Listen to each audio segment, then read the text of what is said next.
Opa, beleza? Aqui é o Grande Mestre Evandro Barbosa e seja muito bem-vindo ao segundo treino da Semana do Xadrez 2.0. Nessa semana de treinamento, eu te ensino como melhorar em até 10 vezes o seu entendimento de jogo e isso na metade do tempo. Aqui você acelera brutalmente o seu nível de jogo. Eu dividi esses treinos da maneira que eu acredito será mais simples possível, ok? Bom, então vamos lá. Nesse treino, nós vamos aprender quais são as etapas que você tem que saber para dominar as posições do meio-jogo. E antes de iniciar o nosso treino, eu quero agradecer todos os comentários da galera que assistiu o primeiro vídeo. É realmente muito bom ver a participação de todos vocês aqui nos treinos e melhor ainda é saber que aos poucos nós estamos criando aqui uma comunidade de pessoas apaixonadas por xadrez e que estão realmente interessadas e comprometidas em evoluir no jogo de uma forma simples e eficiente. Uma maneira que realmente dá resultados. Bom, e se por acaso você ainda não viu o primeiro vídeo aqui da nossa semana de treinos, aqui ao lado tem uma barra de navegação que você pode usar para voltar e assistir o primeiro vídeo. E olha, é extremamente importante que você assista ao primeiro vídeo para que você possa entender o que eu vou te falar na aula de hoje. E para também que você possa fazer o download da sua apostila de treinamentos e entrar no grupo do Telegram. Ah, mas Evandro, por que não manda por e-mail? O motivo é bem simples, é que às vezes eu enviando por e-mail, o e-mail não entrega para todo mundo. Então, para garantir que você realmente receba o seu material, eu coloquei a apostila de um material complementar no nosso grupo exclusivo do Telegram. Assim, eu garanto que todo mundo vai receber o material. Bom, no treino anterior eu te expliquei sobre a primeira fase do jogo, a abertura. Nessa aula eu te expliquei desde os princípios do jogo na abertura até como entender os planos e os motivos de cada um dos lances na abertura e na transição para o meio-jogo. Se você não viu o primeiro vídeo, volta lá, assiste e depois continua aqui comigo. Como eu já te disse, hoje nós vamos aprender sobre a segunda fase do jogo, o meio-jogo. Eu vou te explicar todas as etapas para que você domine o meio-jogo e entenda como tomar as melhores decisões. Eu vou te explicar como é possível criar planos e quais são os elementos necessários para essa tomada de decisão. Conhecendo, você não vai ficar perdido sem saber o que fazer no meio-jogo. Mesmo se você tem pouco tempo para estudar ou se você começou a treinar agora, eu vou te explicar como que qualquer jogador pode aplicar essa técnica. Bom, mas antes de começar o nosso treino, eu quero te falar sobre algo que tem a ver com o momento que nós estamos vivendo. Eu me tornei grande mestre de xadrez em 2016 e isso é fácil de descobrir, tá no Google, basta você olhar lá que você vai encontrar. Mas o que poucos sabem é que eu tinha absolutamente tudo para me tornar grande mestre em 2012. Das 3 normas de grande mestre exigidas, eu já tinha feito 2 e eu realmente estava no melhor momento da minha carreira. Se tinha algo que era praticamente impossível, esse algo era eu não me tornar grande mestre naquele ano. Mas o impossível aconteceu. Nesse momento, eu levei um golpe de uma pessoa muito próxima a mim e que me fez literalmente desistir. Eu não tinha mais forças para nem sequer pensar em xadrez, pois isso me desestabilizou emocionalmente e financeiramente. Eu fiquei totalmente endividado do dia para a noite. E em 2012, que eu tinha tudo para me tornar grande mestre, esse golpe me tirou o chão. Eu não sabia qual caminho seguir, eu não sabia o que fazer, eu não sabia absolutamente nada. Eu pensei realmente em desistir do xadrez. Esse golpe ele me tirou totalmente da zona de conforto e durante um bom período eu fui obrigado a deixar o meu sonho de lado para que eu pudesse me estabilizar novamente. Bom, e por que eu tô te contando isso?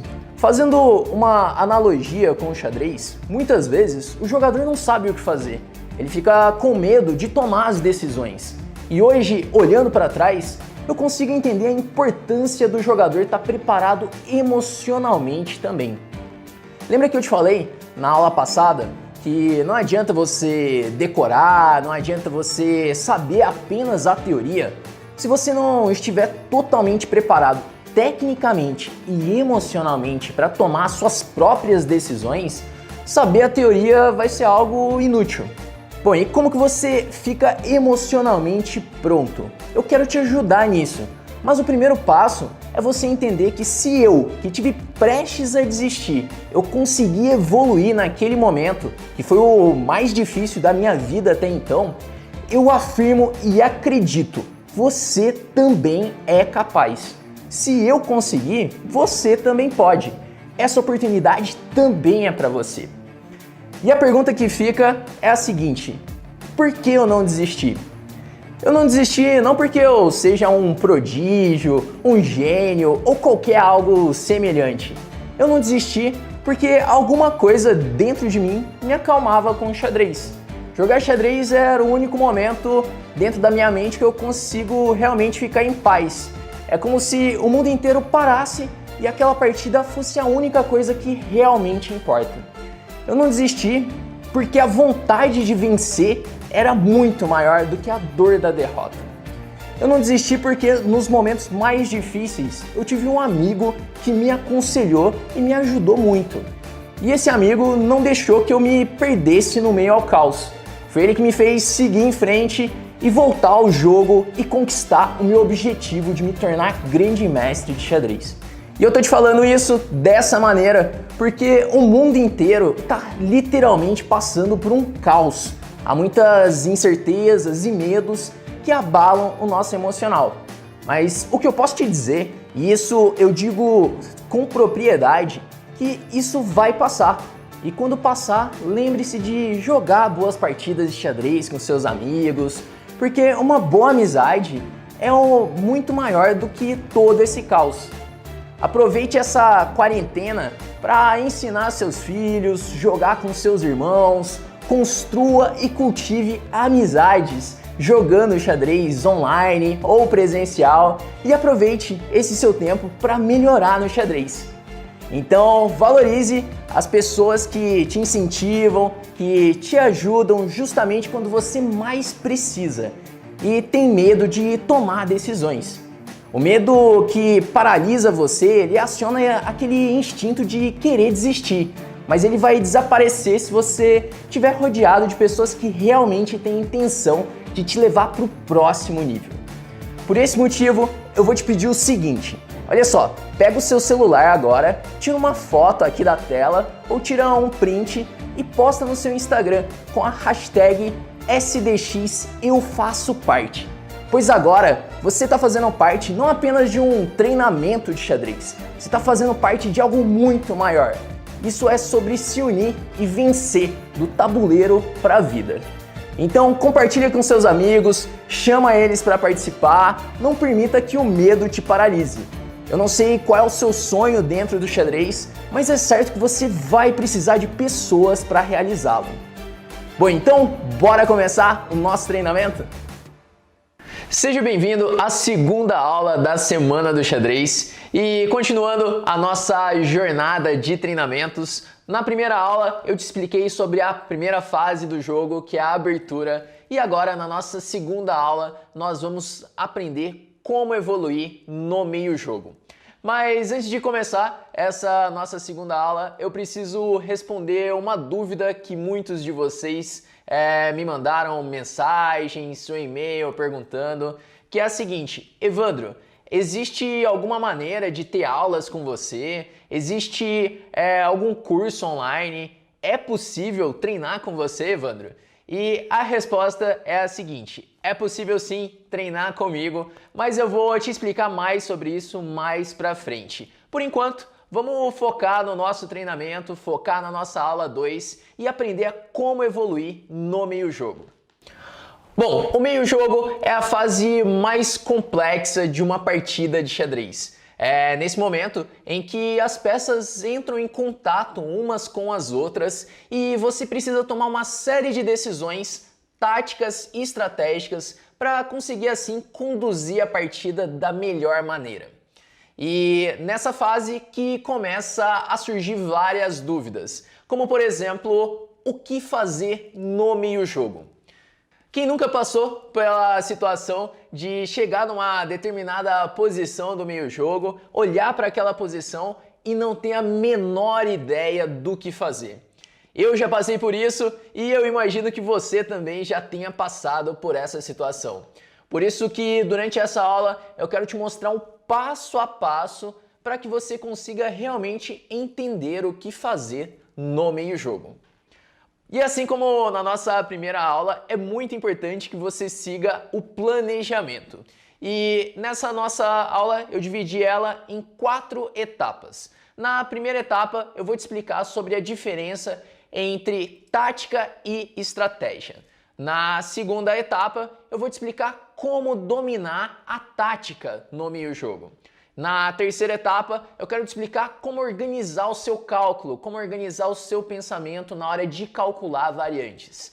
E na quarta etapa, eu quero te explicar como escolher um plano no meio-jogo, como que você vai tomar essa decisão. Bom, e começando aqui pela primeira etapa, eu quero te explicar qual é a diferença entre tática e estratégia, como funciona essa relação de tática e estratégia no meio-jogo.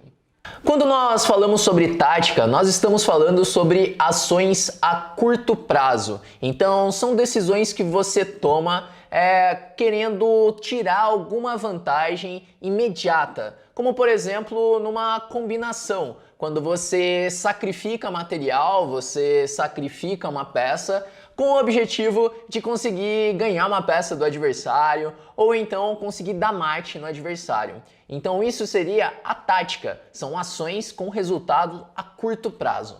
Agora, quando nós falamos sobre estratégia, já são ações que você visa o longo prazo, então são planos estratégicos, são manobras, de repente trocas de peça, que você pensa em fazer essas ações com o objetivo de conquistar alguma vantagem no longo prazo, uma vantagem estratégica.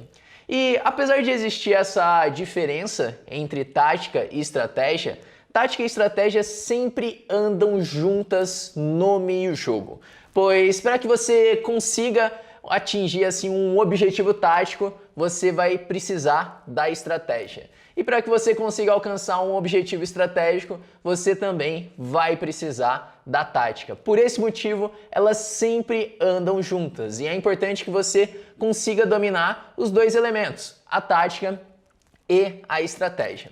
Bom, e para ficar mais clara essa relação, eu vou analisar uma partida com você que foi jogada por um ex-campeão mundial, o gênio das combinações Mikhail Tal, de brancas, contra um outro grande mestre forte da época chamado Alexei Suetin. Nessa partida, você vai compreender exatamente como funciona a relação entre tática e estratégia. E algo interessante também é que o Mikhail Tal era conhecido como o gênio das combinações, o jogador que sacrificava material a todo momento, mas você vai perceber que mesmo um jogador muito agressivo como tal, ele dominava os elementos da estratégia, os elementos do jogo posicional. E só após ele conseguir algumas vantagens estratégicas é que realmente ele começava os ataques durante a partida. Bom, então, começando aqui a análise dessa partida, o Mikhail Tal, ele começou com o lance 1 E4, então as pretas responderam com C5, é uma defesa siciliana, cavalo F3, E6, D4, C por D4, cavalo por D4 e agora A6. Bom, essa é a variante Paulsen da defesa siciliana. Eu não quero que você fique preocupado em nomes das aberturas, eu apenas quero que você compreenda durante a análise dessa partida essa relação entre tática e estratégia, certo? Bom, mas essa é a variante Paulsen da siciliana, é uma variante bastante utilizada da defesa siciliana.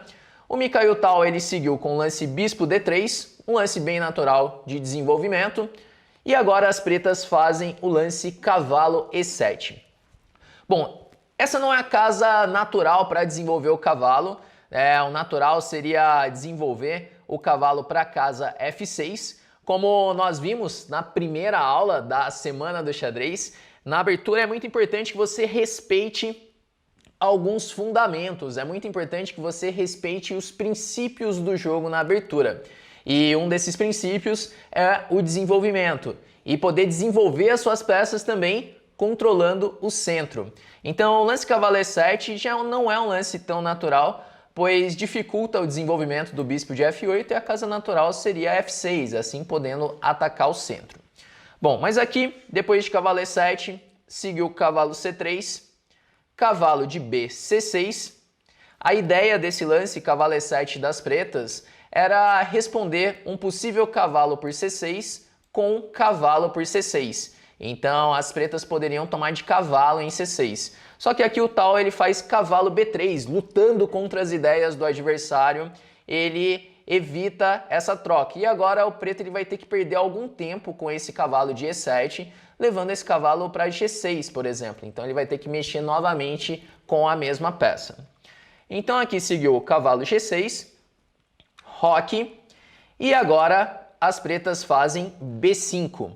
Bom, então nesse momento você percebe que o preto ele está indo novamente contra os princípios do jogo na abertura. São alguns princípios da abertura, mas são princípios estratégicos também. São princípios que você sempre deve levar em consideração, pois isso pode começar a dar alguns problemas na posição das pretas. O lance B5 ele é um movimento com um peão que não desenvolve peças, então as pretas podem ficar atrasadas no desenvolvimento. Depois do lance B5, as brancas fizeram bispo E3, então D6, F4. A ideia desse lance F4 é que em algum momento as brancas podem fazer um F5, por exemplo, buscando abrir a coluna F, buscando abrir a posição para as peças. Então seguiu aqui bispo E7 e agora dama H5. As brancas desenvolvem a dama, conseguem ligar as torres e com esse lance as brancas praticamente terminam o desenvolvimento. Basta colocar a torre de A1 em jogo e as brancas terão todas as peças participando da luta. Então aqui depois do lance dama H5 seguiu bispo F6, mexendo novamente com a mesma peça. E o que acontece? Depois dessa série de lances imprecisos das pretas já na fase da abertura, o branco ele começa a acumular algumas vantagens estratégicas nessa posição, pois, por exemplo, depois do lance torre de AD1, o branco ele tem uma grande vantagem no desenvolvimento, todas as peças jogando. Então, eu quero que você perceba que antes de iniciar um ataque, o tal ele já tem algumas vantagens na posição. Pois existe um princípio estratégico muito importante. Esse princípio ele foi criado pelo primeiro campeão mundial, William Steinitz, que é o seguinte: para você conseguir um ataque, para você conseguir usar a tática, antes disso você precisa acumular vantagens estratégicas. Então você precisa ir acumulando pequenas vantagens e vai chegar um momento que você tem tantas vantagens que naturalmente vai surgir uma combinação, naturalmente vai surgir a tática. Então eu quero que você perceba durante essa partida que o tal ele já está acumulando algumas vantagens. Então nesse momento, depois de torre de AD1, as pretas fazem um lance bispo toma C3. Que apesar do branco ficar com uma estrutura de peões debilitada, que agora os peões ficaram dobrados na coluna C, as pretas cederam o par de bispos. E especialmente em uma posição aberta, o par de bispos ele vai jogar muito, os bispos querem diagonais abertas. Então, no momento em que as brancas conseguirem abrir a posição, fazer uma ruptura, esses bispos vão conseguir entrar em jogo com muita força. Aqui depois de B toma C3, as pretas fizeram dama C7 e agora o tal ele faz um lance que é puramente posicional, pensando na estratégia, pensando em melhorar a posição das peças. Quando nós falamos sobre estratégia, é muito importante pensar nisso e melhorando as peças aos poucos, melhorando a atividade das peças. E agora o tal ele faz um lance que é o lance torre D2.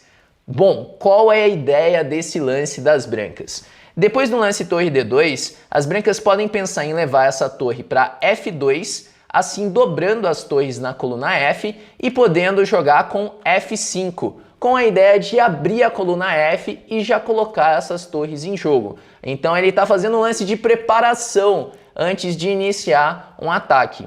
Além disso, ele poderia pensar em levar também a torre de F para D1, dobrando as torres na coluna D e em algum momento atacando o peão fraco de D6. Então esse lance ele tem dois objetivos, né? Mas o principal deles aqui nas duas ideias, tanto levar a torre para D1 quanto para F2, é melhorar a posição das peças. Bom, depois do lance torre D2, seguiu cavalo de C, E7, novamente mexendo com a mesma peça, uma peça que já estava desenvolvida. A ideia das pretas é atacar o peão de C3, e aqui o Mikhail Tal ele começa a jogar de uma maneira muito agressiva essa partida. Ele faz o lance cavalo D4, voltando assim o cavalo para o jogo, voltando o cavalo para o centro, e ele sacrifica um peão, ele sacrifica aqui o peão de C3, com o objetivo de priorizar aqui a iniciativa, priorizar o ataque. Então ele sacrifica o peão, pois as pretas teriam que perder tempos com a dama para aceitar assim esse peão. Por exemplo, se na partida as pretas jogassem com dama por C3, aceitando esse sacrifício, o branco já poderia jogar F5, iniciando um ataque. E por F5, E por F5, cavalo E5 e agora F6 chega com muita força, já abrindo a coluna F, e o ataque das brancas é muito forte nessa posição.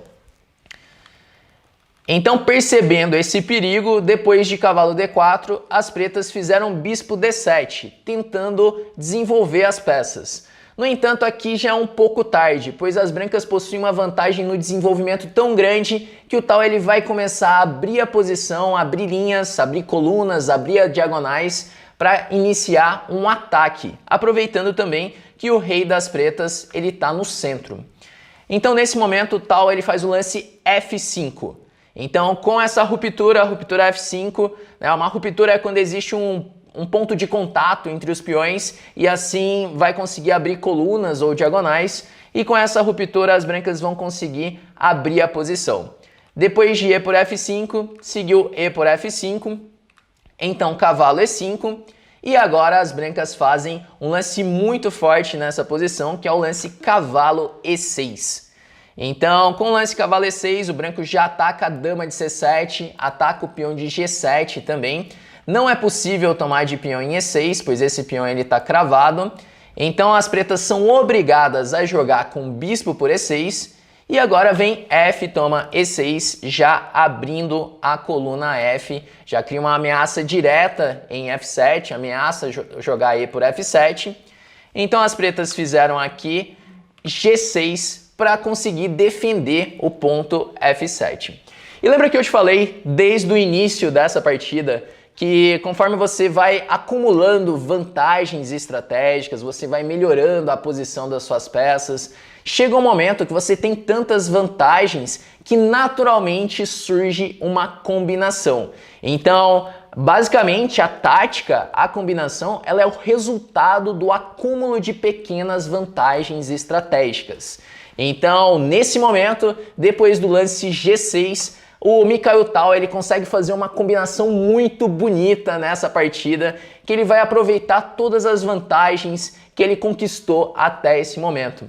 Depois do lance G6, o Tal ele consegue fazer um sacrifício de dama com o lance dama por E5, e é uma combinação muito bonita que ele vai conseguir decidir a partida. Qual que é a ideia desse sacrifício de dama?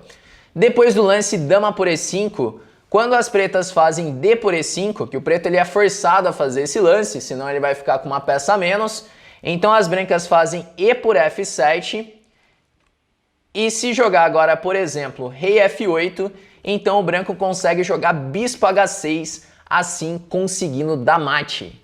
E se as pretas tentam fugir para o outro lado, por exemplo, depois de E por F7, jogando com rei D7, então é possível aqui fazer o lance bispo F5 com um ataque descoberto, um cheque duplo aqui com bispo F5. Então o rei preto teria que fugir para C6, bispo E4, E agora as pretas são obrigadas a devolver o material, jogando, por exemplo, com o cavalo D5, bispo toma D5, rei D7, bispo toma 8, cheque.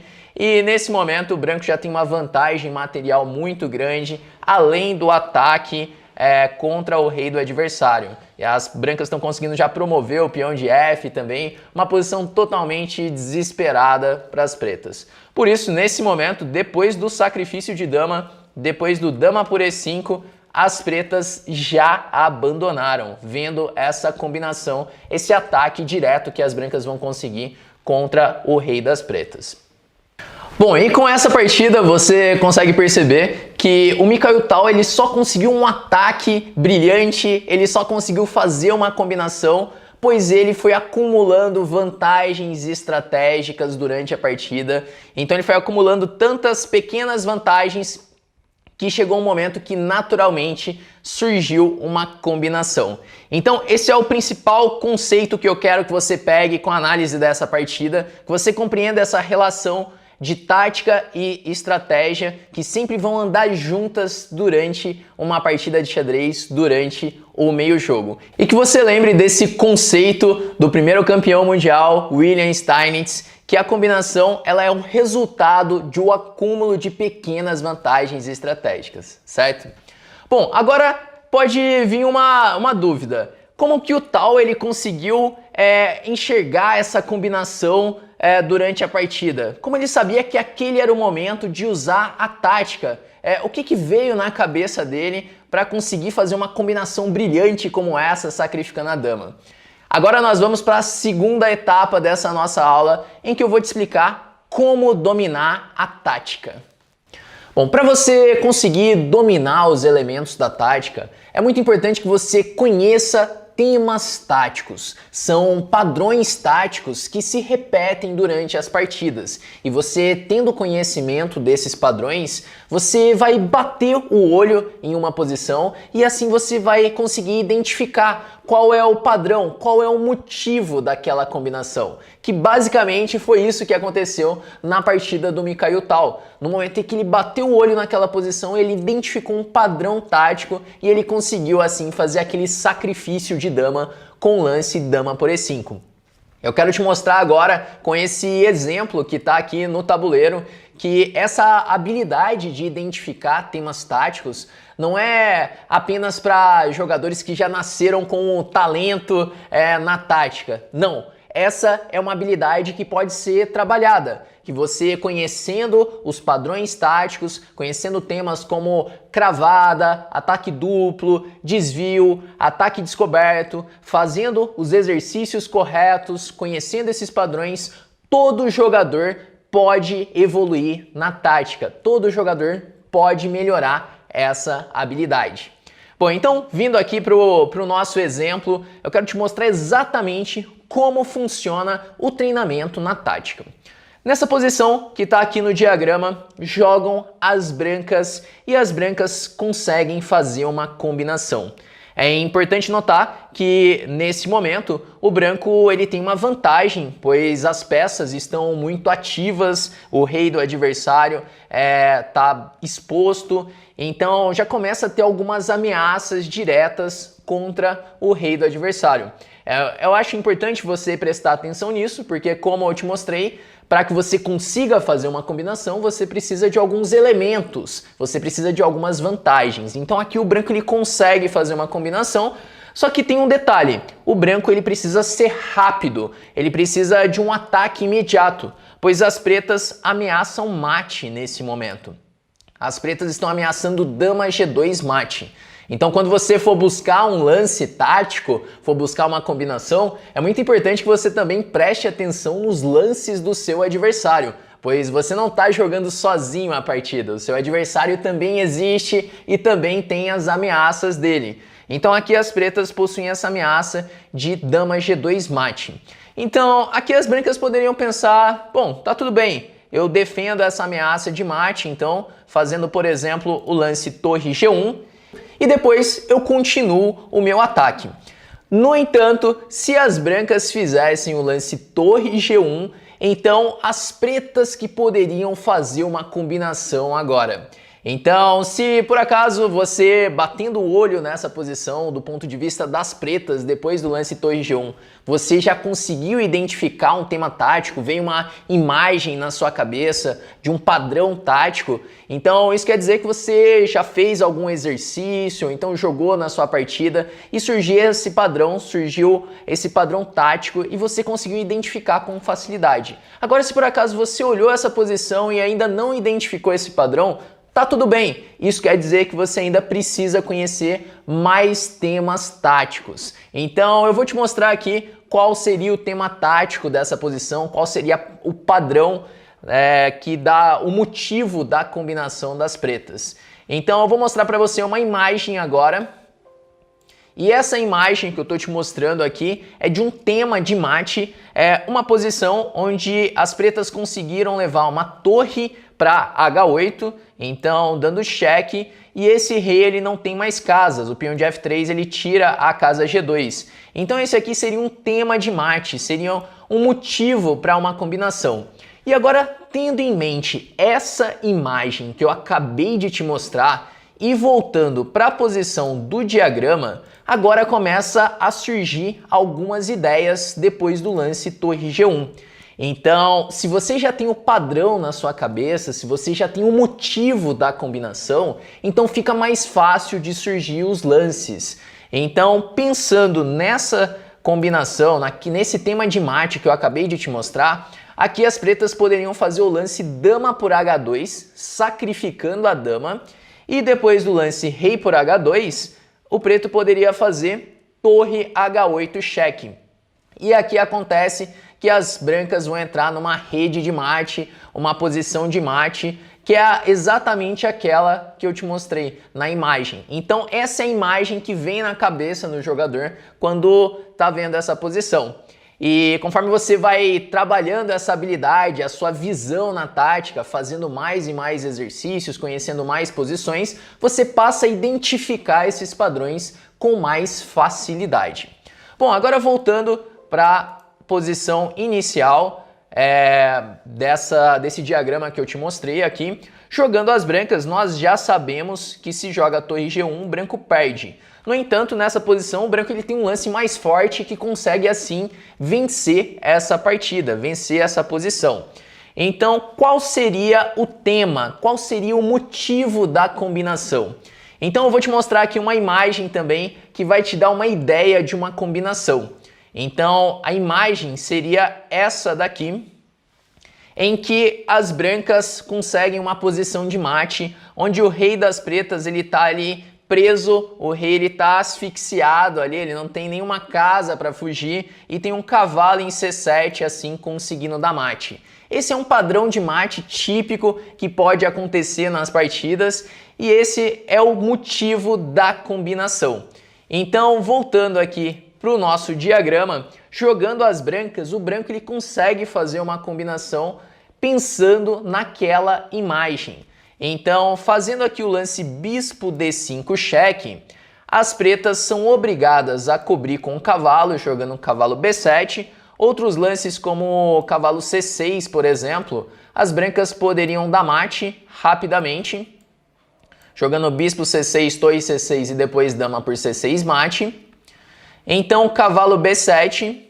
E agora que vem o momento que é bonito dessa combinação, em que as brancas fazem o lance dama B8 cheque, assim sacrificando a dama, com o objetivo de levar para aquela posição onde o rei das pretas ele está sem casas para fugir. E agora falta apenas conseguir jogar um cavalo C7 dando mate. Nesse momento o bispo de B6 controla C7, então as brancas sacrificam mais uma peça com o lance torre por A7, desviando assim a defesa da casa C7, e depois de bispo por A7, o branco consegue fazer o cavalo C7, assim conseguindo dar mate. Então levando para aquela mesma posição da imagem que eu te mostrei. Então basicamente é assim que funciona a tática. É assim que funciona para desenvolver essa habilidade na visão combinatória. É muito importante que você conheça cada vez mais padrões táticos, pois esses padrões eles sempre se repetem durante as partidas. Então, quanto mais padrões táticos você conhecer, mais fácil vai ser para identificar esse tipo de combinação. Então, o Mikhail Tal, por que ele conseguiu identificar com tanta facilidade aquele dama por E5? Porque ele já conhecia o padrão tático, ele já tinha visto o motivo da combinação. E agora eu vou te mostrar aqui um outro exemplo de como funciona essa habilidade na tática, como que você pode desenvolver essa habilidade. E nesse exemplo eu te mostro agora uma posição que foi jogada pelo Magnus Carlsen de brancas contra o Sergei Karyakin. É uma posição que foi jogada na última partida do match pelo Campeonato Mundial de 2016. E nesse momento jogam as pretas. O branco acabou de fazer o lance torre C8 cheque e as pretas fizeram aqui rei H7. Nesse momento o branco ele possui uma vantagem material, o branco ele tem aqui uma qualidade a mais, só que as pretas estão com algumas ameaças bem diretas. Aqui as pretas ameaçam, por exemplo, dama G2 mate, ou então está ameaçando torre A1, podendo dar mate também. Então, se o branco ele não tiver nada direto, o branco ele está levando mate já. E daí é muito interessante essa posição, que eu vou te mostrar agora um vídeo da partida entre o Magnus e o Karyakin, e você vai perceber o momento em que o Magnus ele vê a combinação e você vai ver o tanto que é rápido. Ele simplesmente bate o olho nessa posição e ele já faz o lance. Isso porque ele identificou o padrão tático, o motivo da combinação muito rápido. Então eu vou te mostrar agora esse vídeo que você vai ver como foi o momento durante a partida.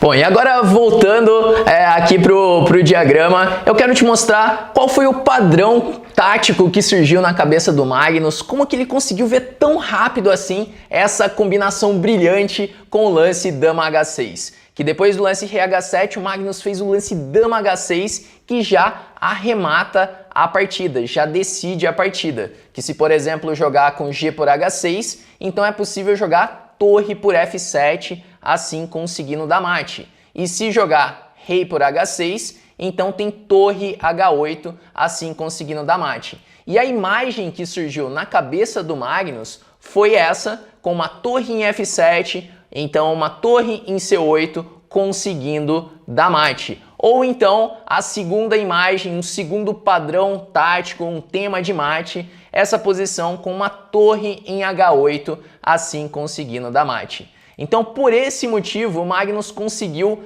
identificar assim com tanta facilidade a combinação depois do lance rei H7. Ele simplesmente bate o olho na posição e assim ele já vê o motivo da combinação. Bom, então dessa maneira funciona o treinamento na tática. Então, quanto mais padrões você conhecer, maior vai ser a sua habilidade, maior vai ser a sua visão tática. Então, é muito importante que você faça os exercícios corretos e conheça assim mais temas. Por isso que para a apostila dessa aula 2 eu separei vários exercícios, vários padrões táticos que você deve conhecer para que você já comece a trabalhar essa habilidade, beleza?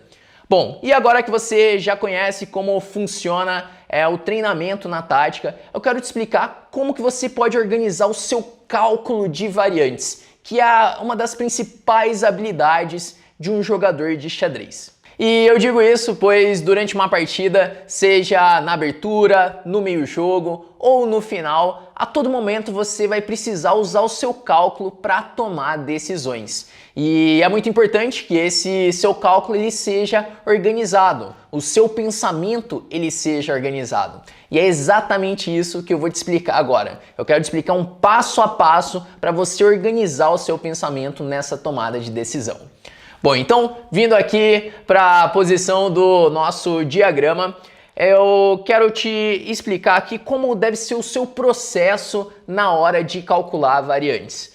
Quando nós falamos sobre a parte da tática, a tática, ela basicamente é a habilidade de você identificar os temas táticos, você identificar aqueles padrões táticos que se repetem. Agora, na parte do cálculo que eu vou te explicar agora, é mais essa parte da organização. Você precisa organizar o seu pensamento. Então você precisa de um passo a passo para fazer isso da maneira correta. Bom, então, vindo aqui para a nossa posição, essa posição jogam as brancas. E agora é o momento do branco tomar uma decisão. O que fazer agora? Então, vamos imaginar a seguinte situação. Imagina que você está na sua partida e então você começa a buscar alguns lances de brancas e você começa calculando o lance cavalo de CB5, por exemplo. Então você calcula ali 10 minutos esse lance, o lance cavalo de CB5, vê uma variante ou outra, mas você não consegue chegar em nenhuma conclusão. Então você resolve calcular um outro lance. Você começa a calcular, por exemplo, o lance cavalo F5. Então você calcula ali mais um tempo, mais uns 10 minutos e também não consegue chegar em nenhuma conclusão. Então você pensa o seguinte, quer saber? Eu vou voltar pro meu outro lance, pro cavalo de CB5, porque de repente eu encontro alguma variante diferente, algum lance diferente e esse lance pode dar certo.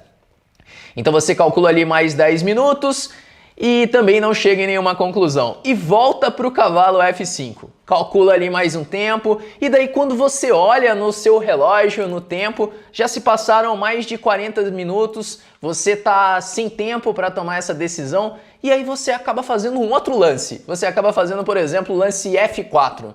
E daí o seu adversário ele responde com bispo por F4, você simplesmente perde um peão e assim acaba perdendo a partida.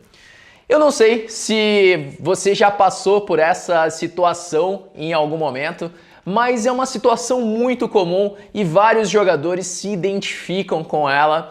E por que acontece esse tipo de situação? Pois o cálculo é desorganizado. O pensamento ele funcionou de uma maneira aleatória na hora de buscar os lances. E essa é a principal dificuldade dos jogadores no cálculo de variantes. Esse pensamento bagunçado, desorganizado. Então agora eu vou te explicar como deve ser feito esse processo de cálculo para que você consiga pensar de uma maneira organizada e assim não passe por essa situação que eu te dei como exemplo. Bom, então qual seria o primeiro passo para você pensar numa posição? O primeiro passo desse processo de cálculo organizado é o que eu chamo de estudo da posição. Então, o que você vai fazer? Você vai buscar quais são os temas táticos e os temas estratégicos da posição, especialmente os temas táticos. Então, o que existe de tema tático aqui nessa posição? Quando a gente vai buscar temas táticos, então é importante você buscar aqueles padrões táticos que eu te mostrei agora no treinamento da tática. Então você vai buscar se existe algum tema de ataque duplo, algum tema de cravada, se existe alguma peça em defesa na posição do adversário. Então, por exemplo, aqui o peão de F7 ele está cravado, então existe um tema de cravada nessa diagonal, deixando assim o cavalo de G6 indefeso. Essa peça ela está indefesa, pois o peão de F7 ele está cravado. Esse seria o primeiro tema tático, um tema tático que chama bastante atenção. Um segundo tema tático que existe nessa posição é a possibilidade de, em algum momento, dar um garfo, assim atacando o bispo de D6 e o cavalo de F6 ao mesmo tempo. Outro tema tático poderia ser, de repente, relacionado com a oposição das damas na coluna C, de repente pode ter algum tema tático relacionado a essa oposição das damas e talvez um bispo de D6 que pode ser atacado. Mas os temas que chamam mais a atenção são o tema da cravada do bispo em F7, o cavalo em G6 indefeso e essa possibilidade de garfo com o lance E5. Bom, e agora pensando em alguns temas estratégicos, o tema que chama mais atenção aqui seria relacionado à estrutura de peões, pois as brancas possuem uma maioria de peões na ala do rei, o branco possui aqui 4 contra 3 na ala do rei, e o preto ele possui 3 contra 2 na ala da dama. Então, pensando na maioria das brancas, uma possibilidade pode ser fazer F4 em algum momento, preparar esse avanço dessa maioria para que assim o branco consiga vantagem. Bom, então nessa primeira parte do processo de cálculo, você vai apenas entender a posição, é o estudo da posição, identificando quais são os temas táticos e os temas estratégicos, especialmente os temas táticos. Bom, agora nós vamos para a segunda parte desse processo de cálculo. E agora, nesse segundo passo, eu quero que você preste atenção no conceito de lances candidatos. Então, como que funciona isso? Para cada tema tático que você conseguiu identificar no estudo da posição, você vai escolher um lance candidato. Nesse primeiro momento, você não precisa calcular as variantes, você está apenas organizando o seu processo de cálculo. Então, para cada lance, para cada tema, nós vamos escolher um lance. Então, por exemplo, relacionado com o cavalo de G6 indefeso, que é um tema tático, qual pode ser um lance candidato? Então, um lance que chama bastante atenção aqui é o lance E5, pois ele já cria a ameaça de dama por G6, pois esse peão de F7 está cravado. Então, esse seria um lance candidato. Um segundo lance candidato seria, por exemplo, o cavalo de CB5, atacando a dama de C7, aproveitando aquele tema da oposição das damas na coluna C. Um outro lance candidato poderia ser o cavalo F5, assim atacando já imediatamente o bispo de D6. E pensando no tema estratégico de avançar a maioria de peões na ala do rei, nós poderíamos pensar em, por exemplo, um dama D2 com a ideia de F4, ou então um cavalo de D2 com a ideia de F4. Então esses são os lances candidatos, são as suas opções. Então esse seria o segundo passo nesse processo de cálculo organizado. E agora nós vamos para a terceira parte desse processo de cálculo, onde você vai realmente começar a calcular os seus lances candidatos. E agora, por qual desses lances você vai começar calculando? E aqui é um momento muito importante, pois você vai dar prioridade aos lances mais diretos, os lances mais forçados. São aqueles lances que criam ameaças imediatas. Então, por exemplo, se entre os seus lances candidatos você tem um lance que é cheque, esse deve ser o primeiro lance a ser calculado, pois é um lance muito forçado. Por exemplo, se bispo por F7 fosse um lance candidato, seria o primeiro lance a ser calculado, pois as pretas precisam tomar esse bispo de F7, ou de torre, ou de rei, ou então as pretas vão ter que tirar o rei para H8. Então é um lance que você limita as opções do adversário, fica mais fácil para você calcular, você sabe exatamente o que vai acontecer. Então, no cálculo de variantes, você deve dar prioridade aos lances mais forçados. Então seria lance que é cheque, lance que troca peça, lance que ameaça peça, lance que ameaça mate. Essas são as suas prioridades no cálculo de variantes. Você sempre vai primeiro calcular esse tipo de lance, certo? Bom, então, vindo aqui para os nossos lances candidatos, qual seria o lance mais forçado? O lance mais forçado é o lance E5, pois ele cria uma ameaça imediata. Ele já ataca o bispo de D6, ataca o cavalo de F6 e também cria a ameaça de dama por G6. Bom, e agora nós vamos começar a calcular. Depois do lance E5, como que as pretas vão jogar? Se jogar bispo toma E5, então é possível fazer dama por G6 e as brancas ganham uma peça, pois esse peão de F7 está cravado, então aqui a partida já está definida, o branco tem uma peça a mais.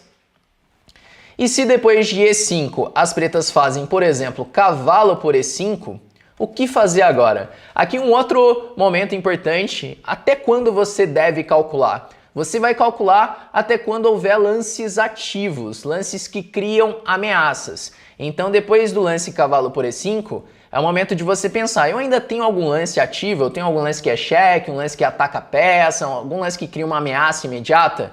Se tiver, então você deve insistir um pouco mais nessa variante, você não deve desistir ainda. Então aqui depois do lance cavalo E5, um lance que chama muita atenção é o lance F4, pois já ataca o cavalo, é uma ameaça imediata. E agora, para onde vai esse cavalo de E5? Ele não tem C4, não tem G4 e também não tem G6, porque se jogar agora o cavalo para G6, novamente tem o tema de dama por G6. Então, dessa maneira, nós conseguimos chegar no lance mais forte da posição, que é o lance E5. Que depois do E5 as pretas vão perder uma peça e o branco ele já consegue definir a partida. Então esse seria um processo de cálculo organizado.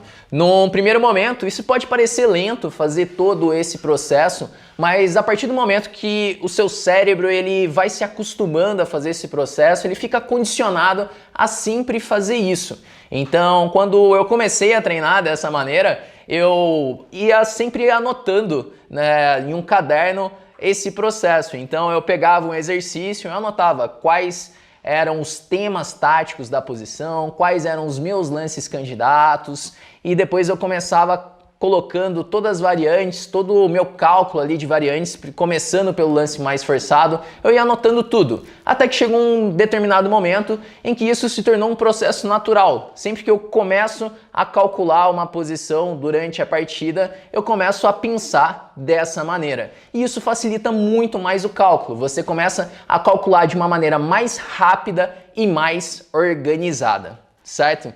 Para isso, você precisa colocar em prática esse processo fazendo exercícios. E por isso, na sua apostila de treinamento da aula 2, você vai encontrar alguns exercícios para que você já possa colocar em prática esse processo de cálculo, para você calcular de uma maneira organizada, não ficar buscando lances de uma forma aleatória durante a sua partida, beleza?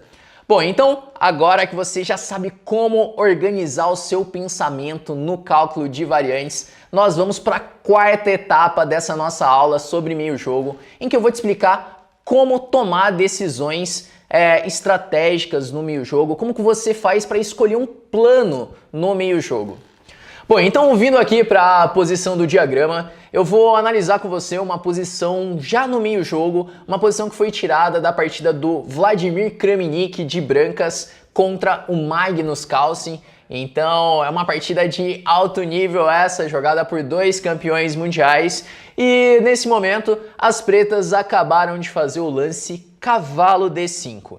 E agora as brancas precisam tomar uma decisão no meio jogo em que o branco ele precisa escolher qual é o melhor plano.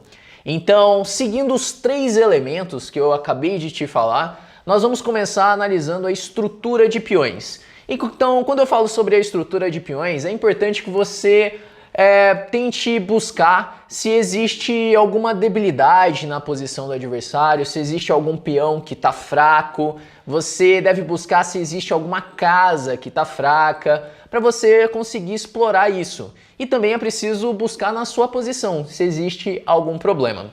Bom, então, olhando para a posição das pretas, quais seriam os problemas assim na estrutura de peões?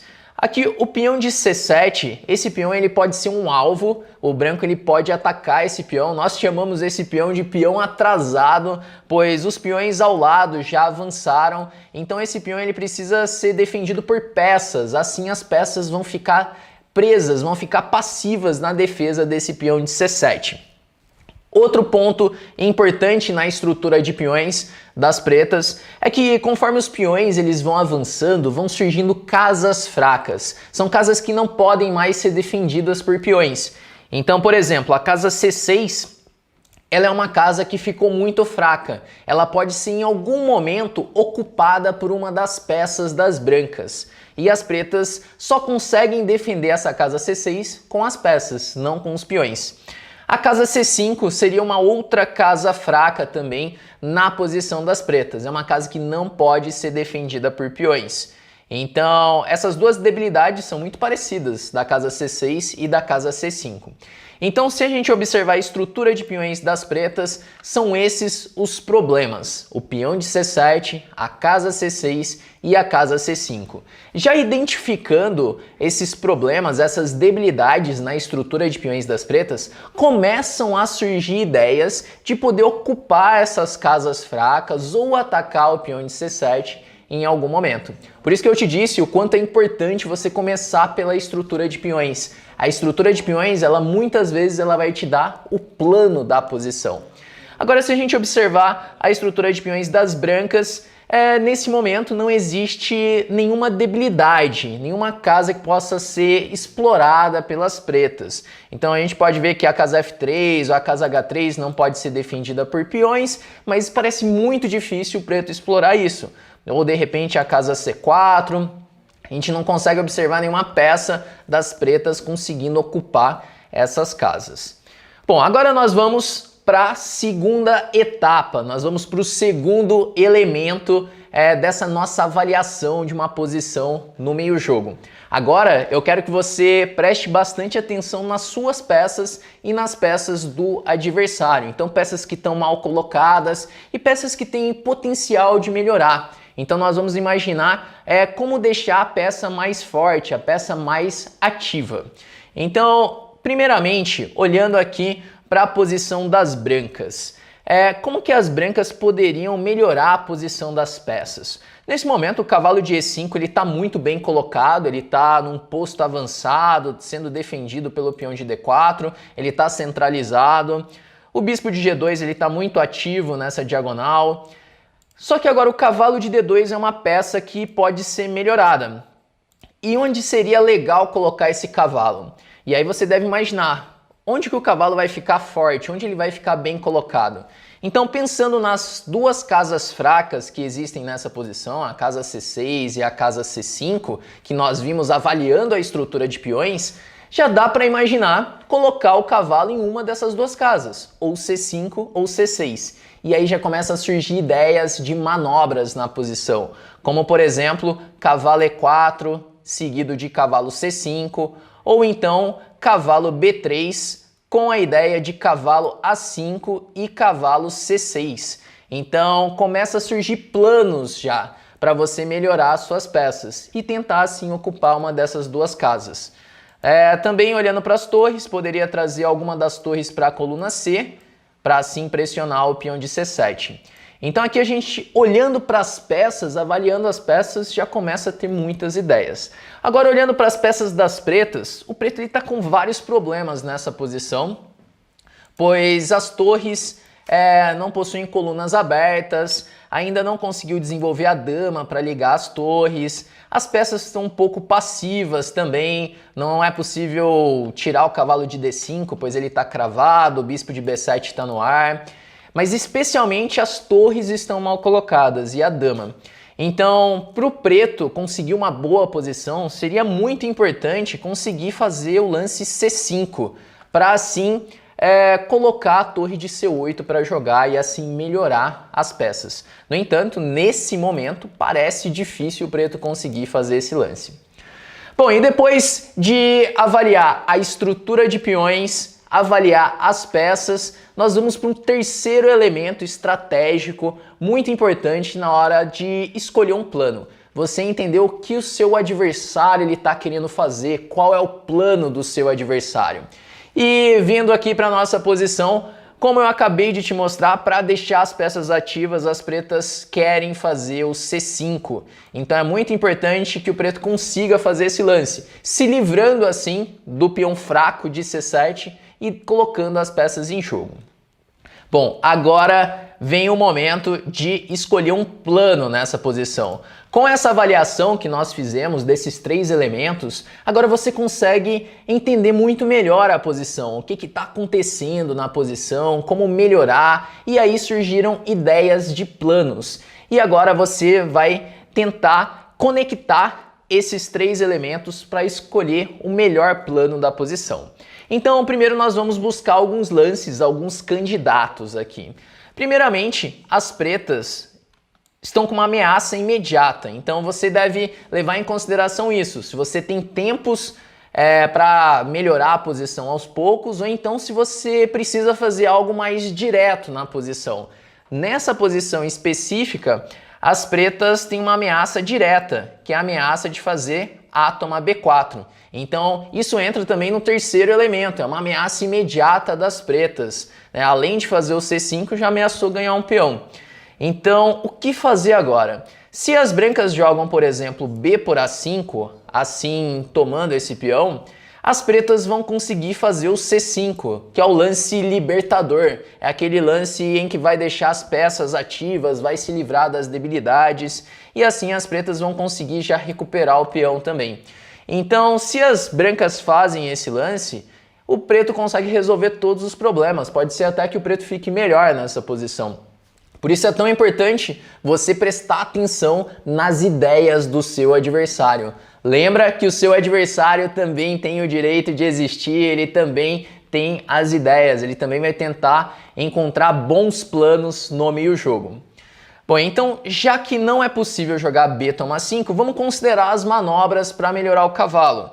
Por exemplo, cavalo E4 para cavalo C5, que foi uma manobra à vista, e a outra manobra, cavalo B3, com a ideia de cavalo A5 e levar esse cavalo para a casa C6. Então, nesse momento, depois do lance cavalo D5, o Kramnik ele toma uma decisão pensando nessas manobras. O Kramnik ele faz um lance cavalo B3, com a ideia de levar o cavalo para A5 e depois o cavalo para a casa C6. E o que acontece nessa posição? Quando as pretas fazem A toma B4, o Kramnik ele faz um lance cavalo A5 intermediário, porque ataca assim o bispo de B7, ele ganha um tempo em cima do bispo e pode levar já o cavalo para a casa C6, que é a casa fraca. E o cavalo ele vai ficar muito forte quando chegar nessa casa. Então atacou o bispo, seguiu o bispo A8 e agora ele consegue levar o cavalo, colocando um cavalo na cesta, onde ele vai ficar muito bem colocado. Seguiu o bispo toma C6, cavalo toma C6, e agora, dama D7. Então as brancas já conseguiram assim o primeiro objetivo, que era ocupar uma casa fraca, colocando ali o cavalo em C6. Você pode perceber que todas essas ideias foram vistas ali avaliando aqueles três elementos. E agora o Kramnik ele faz um lance muito forte relacionado com trocas de peça. Então quando a gente fala sobre avaliar as peças, é importante considerar trocas que vão ser favoráveis, tentando levar para alguma posição, por exemplo, que o cavalo seja superior ao bispo ou o bispo superior ao cavalo. E nesse momento também vai ficar clara a relação entre tática e estratégia. Eu te disse no início dessa aula que para você conquistar alguns objetivos estratégicos, muitas vezes você vai precisar da tática. E aqui nessa posição, o Kramnik ele faz isso. Ele faz aqui o lance bispo toma D5, que ele vai trocar o bispo pelo cavalo e aproveitar que não é possível jogar não é possível jogar dama por D5 por causa do tema tático de duplo, cavalo por E7 dando um duplo. Então depois do lance bispo toma D5, as pretas são obrigadas a jogar E toma D5. E agora A toma B4 e o branco ele consegue transformar essa posição numa posição onde o cavalo é muito superior ao bispo. O cavalo ali na sexta fileira, o cavalo ocupando a casa fraca em C6, ele é muito melhor do que esse bispo que não joga agora. E o resultado desse plano das brancas é que agora o preto está numa posição que ele está completamente paralisado e cheio de debilidades. O peão de B5 é uma debilidade, o peão de D5 é uma debilidade, o peão de C7 também, e ainda tem a superioridade do bispo sobre o cavalo. E a partir desse momento, em que o branco já tem uma clara vantagem, o Kramnik ele continua melhorando a posição e ele ganha de uma maneira que ele não dá a menor chance para o Carlsen de pretas. Depois de A toma B4, seguiu torre de F8 e agora a torre A5 já atacando esse peão fraco de B5 e basicamente o preto não tem defesas para conseguir sustentar esses peões fracos. Seguiu aqui com bispo F8, cavalo E5, já tocando na dama de D7, dama E6 e agora torre por B5. E simplesmente o branco ele tem um peão a mais nessa posição. E agora vai entrar a parte de converter a vantagem, que inclusive é um assunto da nossa próxima aula, a terceira aula, em que eu vou analisar com você, eu vou te ensinar como você pode evoluir na terceira fase do jogo, que é o final. Mas aqui eu já quero te mostrar como o Kramnik ele conseguiu transformar essa vantagem, ele conseguiu converter sem dar a menor chance. Depois do lance torre B8, seguiu torre por B8, e agora dama por C7. E aqui o branco tem uma vantagem decisiva, ele já tem material a mais. Então veio o bispo D6, dama A5, bispo toma B4, e aqui o Kramnik novamente aproveita de um recurso tático na posição. Depois do lance bispo B4 ele faz torre B1, aproveitando que não é possível tomar a dama em A5 por causa do tema de mate na oitava fileira. Então aqui seguiu com dama D6, dama A4, e nesse momento o Magnus ele abandonou porque as brancas ameaçam cavalo C6, assim ganhando mais material, e o preto não tem como se defender nessa posição. Bom, então esses são os 3 elementos que você deve avaliar numa posição do meio-jogo para escolher um plano. A partir do momento em que você avalia esses 3 elementos, estruturas de peões, avalia as suas peças e avalia também qual é o plano do adversário, você começa a ter várias ideias e assim é possível criar um plano e encontrar o melhor plano para você seguir no meio-jogo. Bom, então é isso, galera. Vamos encerrando por aqui essa nossa segunda aula da Semana do Xadrez 2.0. Eu espero que você tenha gostado dessa aula, que realmente tenha sido importante para o seu treinamento, no seu aprendizado. E para que eu saiba o que você achou, deixa aqui a sua opinião nos comentários, beleza? Bom, e no nosso próximo treino, a terceira aula da Semana do Xadrez, nós vamos aprender sobre a terceira fase do jogo. E essa é a aula mais importante, pois seguindo o nosso planejamento, seguindo o nosso plano, nós vamos aprender a como estudar desde a abertura, meio jogo e no final. E nessa aula eu vou te explicar como realmente conseguir transformar a vantagem em vitória, beleza? Bom, então vamos encerrando por aqui e eu te aguardo na terceira aula e na aula mais importante da Semana do Xadrez 2.0.